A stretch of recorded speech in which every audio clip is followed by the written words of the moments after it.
CEO and co-founder of DLA Ignite. With me today, I've got Zach Lewis, who's a CIO and CISO or CISO. And we're going to be talking about his book, which is called Locked Up, Cybersecurity Threat Mitigation from a Real-World LockBit Ransomware Response. Zach, thank you so much for coming on today. Love the book. It's a real page-turner. Awesome. No, thanks for having me, Tim. I appreciate it. And I usually get I get feedback from podcasts after I've done them. Yours, I've actually been getting feedback before I've actually done it. I've actually had people contact me saying I need to listen into that because it sounds really fascinating, or because of the fact that cybersecurity is something that it impacts all organizations. So, Zach, where can people find you? Yeah, so primarily I do most of my posting and commenting stuff on LinkedIn. So you can find me there as Zach Lewis. I also have I run a website called homesteadingciso.com. You can find me over there. Links to all the books and resources are on that site, but mostly active on LinkedIn pretty heavily, and numerous podcasts all over YouTube. So Google search for my name and I'm sure something will pop up. Excellent. Zach, thank you so much for coming on. As I said, I love the book. For me, it was a real page turner in terms of what's going to happen next. Tell us the inspiration for it. Yeah, so we had a ransomware attack. We got through it pretty much as about as good as you can in a ransomware attack for the most part, and without paying the ransom. Without paying the ransom. So that's pretty important, I think, for the most part. And then I went to some conferences where I typically speak, either on panels or keynotes and things like that. And I wanted to do something around the ransomware incident. So I created this presentation, and when I gave it, I was getting tons of questions from the attendees during the presentation, after the presentation, follow-ups and direct messages and stuff. People really had this, hunger to learn more. So I did it 2 or 3 more times. Same sort of thing happened all over the place. And I was like, all right, well, I need to do something with this. People want to know more about these attacks and what goes on and the intricacies of them. We see attacks sort of rising year over year, about 13% every year they increase. So they're very common. We're not getting better at stopping them. So it's very likely someone's going to experience one of those at their organization. So I threw a couple chapters together, what I thought a book might turn out to be, and started pitching it to some publishers. And Wiley was one of the first ones, and they read it and they got back to me within 2 days, and they were like, "This is fantastic. There's nothing like this. We want to run with this book." And so we kind of inked a deal. I've not come across anything like it, Zach. Which kind of leads me on to a first question, because I think you're very brave in terms of writing it. Just the first question is, you spoke candidly about the stigma CISOs face after a breach. How do you manage your own professional identity and imposter syndrome while the eyes of the board and the hackers were on you? I mean, it's definitely a balancing act. I think in the early days, it was harder, being new to the role. I've been doing this now for almost 7 years. So I've kind of gotten a knack for it, but it is something you have to think about. Like, you're going to write about these threat actor groups, these criminals. Are they going to target you? Are they going to target your company after that? We've had instances where I post online that I'm going to be speaking somewhere or doing something, and right when I go on, we'll get phishing emails that look like they're from me to people at the company saying I've said to do X, Y, or Z. So it's a balancing act. We're training people like to find the phishing email, like, no, I wouldn't do something like this, alert on it. Try to keep the family out of it, try to keep the company safe. But I'm not going around disparaging any of the threat actor groups. We're just sharing knowledge and information on what's going on out there. So, just try to balance it and make sure everyone knows, and hopefully we get better as an industry. Yeah. In the book, you described the moment the attack was discovered. Behind the technical alerts, what was the first non-technical sign that this was a code red situation rather than just another ticket? Yeah, we definitely troubleshoot this as an IT issue for a while. The first time, though, we knew that this was ransomware was finding the ransom note. We've been trying different remediation strategies. Nothing was working. You double clicked on a you went in a file, didn't you? And you double clicked, and there it was in the whole ransom note. Note telling us, don't contact law enforcement. They can't help you because no one at our ransomware group's ever been captured. or identified. Don't contact your insurance because they're not going to want to pay. They actually suggested that I find a philanthropist that loves our company, and they suggested I reach out to Elon Musk and see if he would be willing to pay our ransom so we could keep this hush hush. And he never got back to you, did he? He did not. He did not get back to me, unfortunately. So we had to go down a different route. But they do say in the note, if we don't pay them, that they will come back and attack us again. So they're really putting a lot of pressure on you to make a decision quickly and pay them the money to get operational again. These cartels often provide a polished, almost corporate negotiation interface, and certainly talk about it in the book. What was the most jarring professional moment when you experienced while communicating with the threat actors? Yeah, it's interesting. So the ransom note has this URL on the dark web. So it's a dark web URL. They call it an onion site or a Tor site, and that's where you go. And it's sort of LockBit's homepage, their forum page, and they give us a customer ID number. We enter that into a chat field, and we get a chat representative. And you're just talking to these people about the incident, and they're like, "Oh, how can we help you today? Oh, I see you have some ransomware. Okay, well, here's what our going bid is, and here's the data we have." And they just work back and forth with you, answering questions, kind of guiding you through the process. It's really unsettling. And then even for companies that do pay the ransom, if they have trouble decrypting their data and getting it back, well, that support chat's there to help you. They'll guide you through the steps. Here, have you tried this? Have you done this? And really kind of just troubleshoot your way through it. They want the experience to work out and be good, because if you pay and they help you get your data back, the next people are likely going to pay to get their data back, and shows that it's a legitimate sort of illegitimate business. You noted that the breach happened during a transition period while moving towards a more secure environment. How can CISOs protect their flanks when they are the most vulnerable during this messy middle of a security upgrade? Right. A lot of it goes back to just having your foundations solid. You got to have good identity control. So like knowing who your users are and what they're accessing and when they're accessing data. You have to know your data. So where is it? What's in it? Who can get to it? Those are kind of like your two big pillars. And then make sure you're patching all your systems. So we had a plan. I think that plan kind of got shot to pieces a little bit during COVID, because we were coming out of COVID. We were having supply chain issues. Everyone's feeling just kind of bummed out from it. So a weird situation where it probably doesn't happen very often. That might knock around your standard plan that you go by. So you got to be able to pivot quickly. So getting the foundational level controls is the most important. It gives you the best chance of getting through it unscathed. At what point did the conversation shift from "we can restore your backups" to "we might actually have to talk to these people"? And what was the specific trigger for that decision?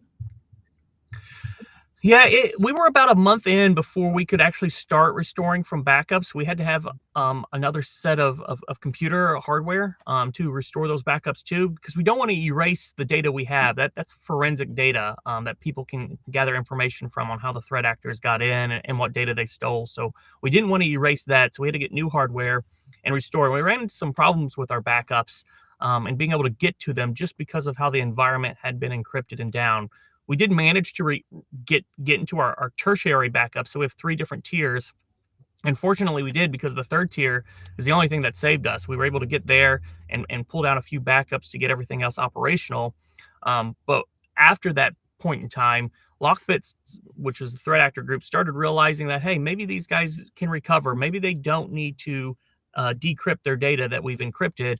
Let's change the scope of the deal a little bit. So then they started talking to us and they say, hey, we figure you've been able to recover. You probably have your data back.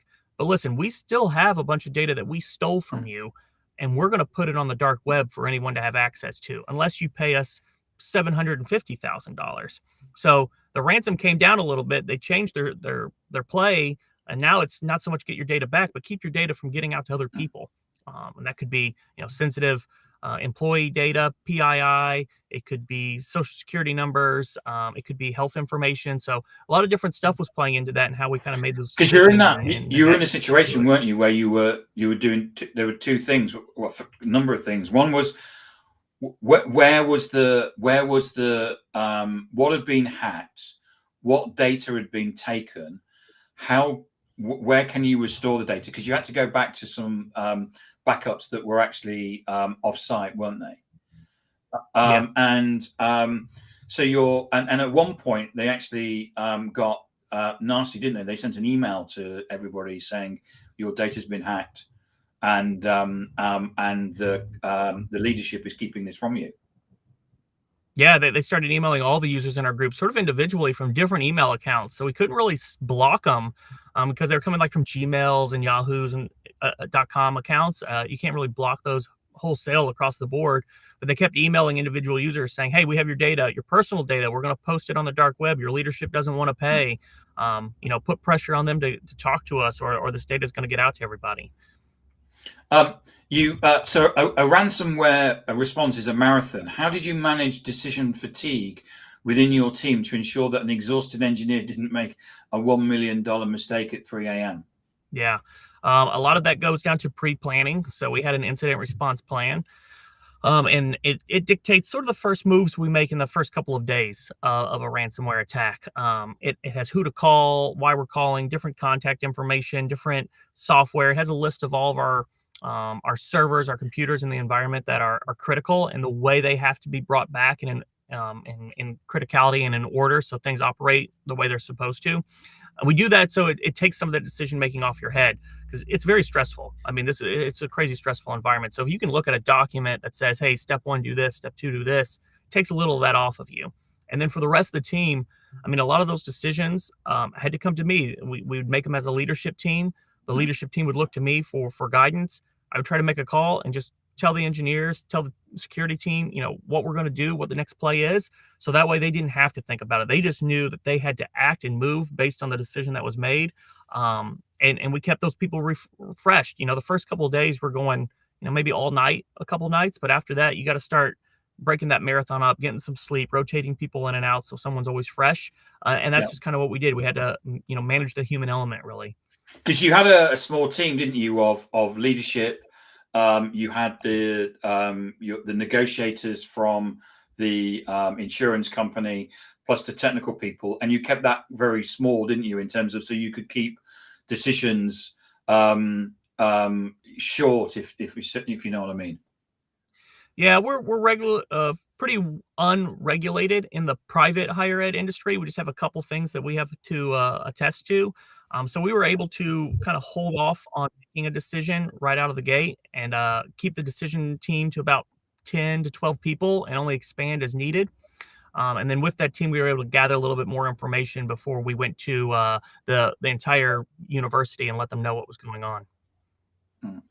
You talk at the back of the book about some of the learnings that you had, and you said, I think one of the learnings was you were really pleased that you'd built that document about what happens when you actually get the ransomware attack, because in a way decision making goes out the window. You're in a panic, and it's actually really useful to go to say, okay, I do this and I do this and I do this. Yeah, that's that incident response plan. And, universities, organizations should have one. You should practice it, update it based on new information from tabletops or other incidents. But I mean, yeah, check it periodically, run through different sort of things, like run a tabletop with your leadership team and pull that incident response plan out and run through it. Does it answer the questions of who's going to contact the media? Does it answer the questions of how to buy Bitcoin or crypto?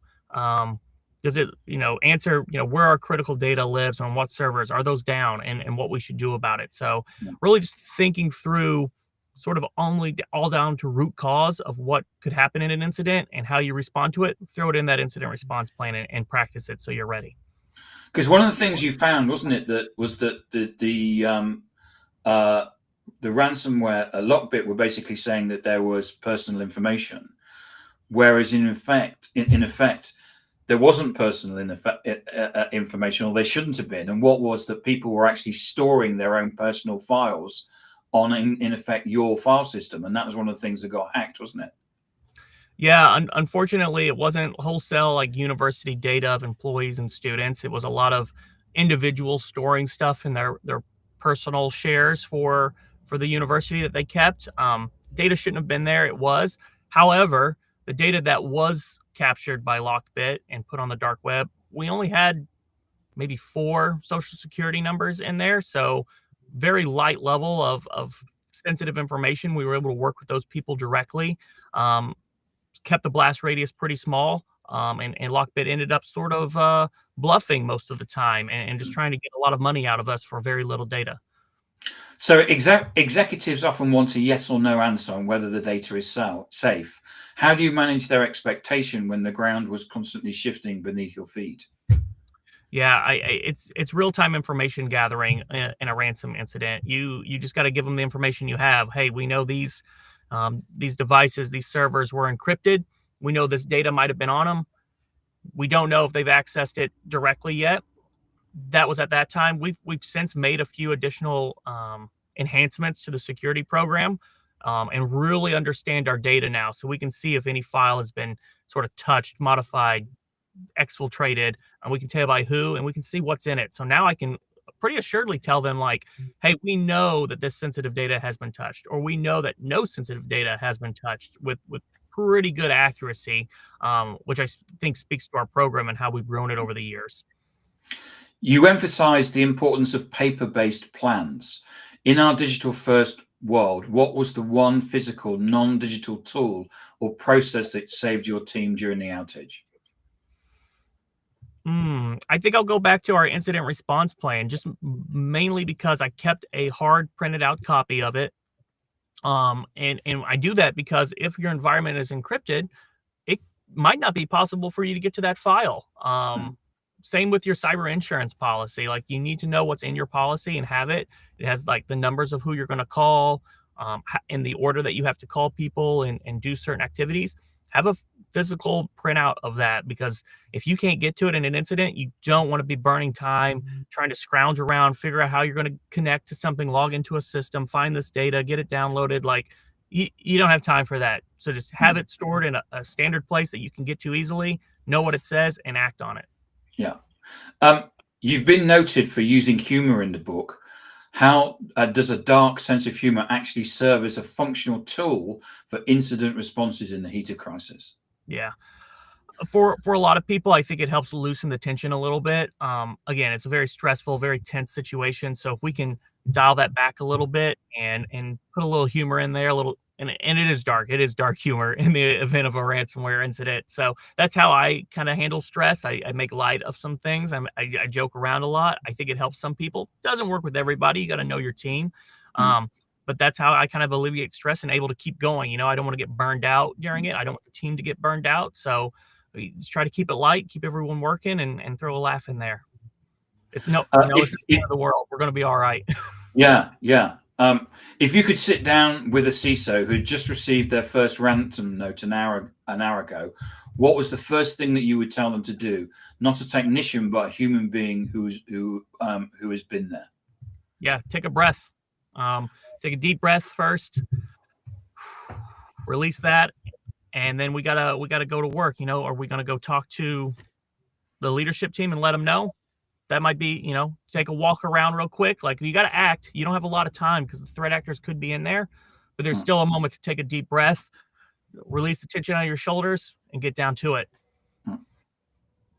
Excellent. Zach, thank you so much for coming on and talking about your book, Locked Up, Cybersecurity Threat Mitigation from a Real-World LockBit Ransomware Response. If I wanted to buy a copy of it, where could I get one from? Yeah, Tim, you can get that Amazon, Barnes & Noble, Target, Books A Million, anywhere books are sold, really. It's all over the place. It's kind of gotten lazy and taken off. So go out there, get a copy, and let me know what you think. I appreciate it. It's a Wiley book, so it should be in any bookshop as well as Amazon. And Zach, where can we find information about you? Yep, definitely. LinkedIn, follow me there. Find me. I post pretty much every day about something going on in the world. And then homesteadingciso.com is the website where you find all my resources and information about me. Excellent. Thank you so much for coming on and talking about the book, Zach. I loved it. I thought it was great. For me, it was a page turner. I didn't want to put it down because I'm going like, what's going to happen next? What's going to happen next? So thank you so much. And thank you for coming on and sharing the story as well. No, thank you. It's been great. Thank you. I appreciate it. Some people would want to just put it under the carpet. No, we need to share. We got to talk about it. Absolutely. Thank you so